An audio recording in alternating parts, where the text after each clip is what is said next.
राजस्थान में लोकसभा चुनाव तो नजदीक है ही, लेकिन लोकसभा चुनाव जैसे जैसे पास में आ रहे हैं, बीजेपी की मुसीबतें भी वैसे वैसे बढ़ती जा रही है। एक तरफ एक धरना, दूसरी तरफ दूसरा प्रदर्शन, तीसरी तरफ तीसरी क्राइम की घटनाएं, ऐसे लगातार बीजेपी को घेरते जा रहे हैं, समस्याओं पर समस्याएं। और इन सारी समस्याओं के संकट मोचक केवल एक ही शख्स बने हुए हैं, वो है किरोड़ी लाल मीणा। जैसा कि अभी आपने इस वीडियो में देखा, किरोड़ी लाल मीणा अपने तमाम समर्थकों को, जितने भी वो विरोध कर रहे हो, उसे कंट्रोल करना वो जानते हैं और वो लगातार कंट्रोल कर ही रहे हैं। लेकिन सवाल ये उठता है, किरोड़ी लाल मीणा को अगर सम्मान नहीं दिया गया तो ये कंट्रोल कब तक चलेगा? और ये सिचुएशंस अगर बढ़ती चली गई तो कितनों को आखिर किरोड़ी लाल मीणा अकेले कंट्रोल करेंगे? क्योंकि बाकी सारे शख्स तो कहीं ना कहीं जो कंट्रोल कर सकते हैं, जो लोकप्रिय है, बीजेपी उनको पूरी तरह से हटा चुकी है। मसलन वसुंधरा राजे या फिर राजेंद्र राठौड़, ये सब अभी लाइमलाइट में है ही नहीं। ऐसे में किरोड़ी लाल मीणा के ऊपर ज्यादा दारोमदार है, लेकिन उनको नाराज करने वाले भी सारे काम बीजेपी करी हुई है। और वो किरोड़ी लाल मीणा कैसे सम्मान पाकर अब और ज्यादा सशक्त तरीके से बीजेपी को बचाएंगे, इसके लिए बीजेपी को काम करना बहुत जरूरी है।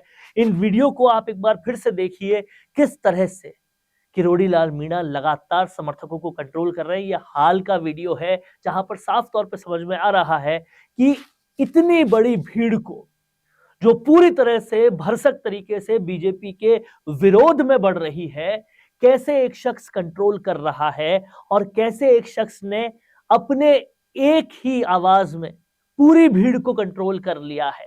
ऐसे विरोध को कंट्रोल करने वाले बीजेपी के पास बहुत ज्यादा नेता नहीं है। लोकप्रियता के मामले में जो आगे बढ़े हुए हों, ऐसे भी अब बहुत ज्यादा नेता नहीं है। इसीलिए बीजेपी को अपने इस हीरे को अब पहचानना पड़ेगा, तवज्जो देनी पड़ेगी, सम्मान देना पड़ेगा। नहीं तो जिस तरह से Kirori Lal Meena step by step नाराज होते जा रहे हैं, आप समझिए स्टेप बाय स्टेप में क्यों बोल रहा हूं। वो सबसे पहले तो अपने आप को दिए गए मंत्री पद से, जितना छोटा मंत्री उन्हें बनाया गया, जितना छोटा पोर्टफोलियो उनको दिया गया, उससे नाराज थे।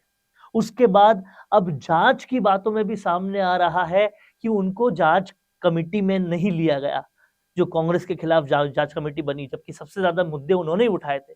ऐसे में समझने वाली बात यह है कि किरोड़ी लाल मीणा के साथ आप लगातार गलत करते जा रहे हो, और ये गलत जब ज्यादा हो गया और किरोड़ी लाल मीणा अगर बीजेपी से रूठ गए तो फिर बीजेपी का क्या होगा?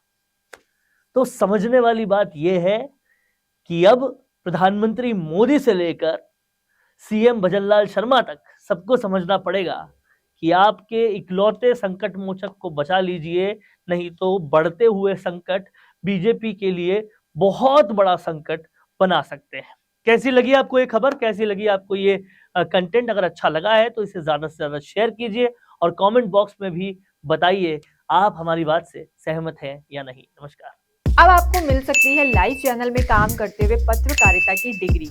यूजीसी अप्रूव्ड यूनिवर्सिटी से मिलने वाली इस डिग्री के साथ आपको मिलेगा लाइव चैनल पर रिपोर्टिंग, एंकरिंग और प्रोडक्शन में काम करने का मौका। काम करने के साथ सीखना और 70% प्रैक्टिकल और 30% थ्योरी के पैटर्न से सिखाते हुए आपको एक पूरा कोर्स करवाया जाएगा। यही नहीं, यहाँ आपको इंडस्ट्री के हिसाब से ट्रेन करने के लिए आज तक सी न्यूज और कई चैनलों में काम करने वाले लोग लेक्चर्स देंगे। साथ ही परमानेंट फैकल्टीज भी इन चैनल्स और अखबारों में लंबा एक्सपीरियंस ले चुके लोग भी होंगे। इसके साथ ही टीवी, न्यूज़पेपर जैसे ट्रेडिशनल मीडिया की लाइव प्रैक्टिकल ट्रेनिंग के अलावा आपको यहाँ पर डिजिटल मीडिया और डिजिटल मार्केटिंग भी इंडस्ट्री नीड्स के हिसाब से सिखाई जाएगी। तो केवल रटना लिखना नहीं, बल्कि इंडस्ट्री जैसा टैलेंट चाहती है, उसकी प्रैक्टिकल एजुकेशन के साथ कीजिए मास कम्युनिकेशन और जर्नलिज्म या मल्टीमीडिया एंड एनिमेशन की बी.वॉक डिग्री। और प्लेसमेंट असिस्टेंट से लेकर ट्रेडिशनल और डिजिटल मीडिया की सारी इंडस्ट्री ट्रेनिंग विद इंटर्नशिप आपको मिलेगी मिशिगा इंस्टीट्यूट ऑफ मीडिया स्टडीज में।